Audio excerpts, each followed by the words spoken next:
Yn y fideo yma, mi wnawn ni ddangos sut i ychwanegu tudalen i gwrs ar Moodle. Mae tudalen yn debyg iawn i dudalen ar we, ychydig yn fwy syml efallai, ac mae'n gyfleoedd i chi gynnwys gwybodaeth amdan testyn penodol yn eich cwrs Moodle. Nawr, ar y sgrin eto mae gyda ni'r cwrs Saesneg blwyddyn 2011 da ni wedi creu yn y fideos blaenorol. Nawr, dychmygwch yn awr bod fi eisiau ychwanegu tudalen i'r adran yma, i'r adnoddau ar y gwersi. Nawr, i wneud hyn, be dwi'n gwneud ydy clicio ar y botwm Add an Activity or Resource yn yr adran yma. Hwna'n dod ar sgrin yma i fyny, ac os dwi'n sgrolo lawr i'r gwylod, ail o pen mae gennym fi y botwm Page, sef y botwm dudalen.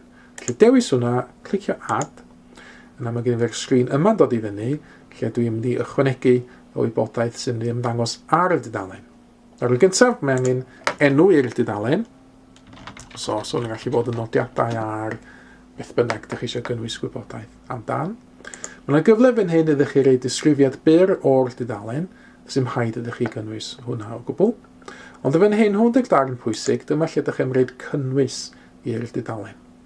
Nawr, mi gewch chi deipio i fewn yn fan hyn os ydych chi eisiau. So, gwybodaeth ar beth bynnag ydych chi eisiau gynnwys gwybodaeth ar.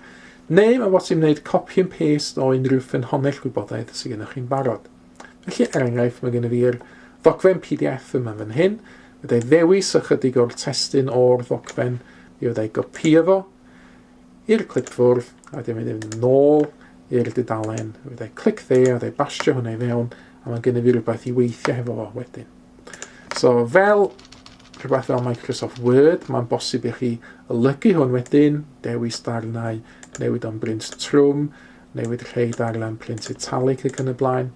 Mae yna fwy o opsiynau gael ar gyfer golygu os ydych chi'n dewis saeth yn y top chwith, Show Hide Advanced Buttons.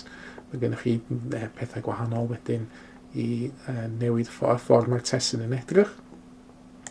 Mi fyddwch chi hyd yn oed ychwanegu os ydych chi eisiau lluniau i'r dudalen efo botwm image neu fideo o'r we efallai o dan y media.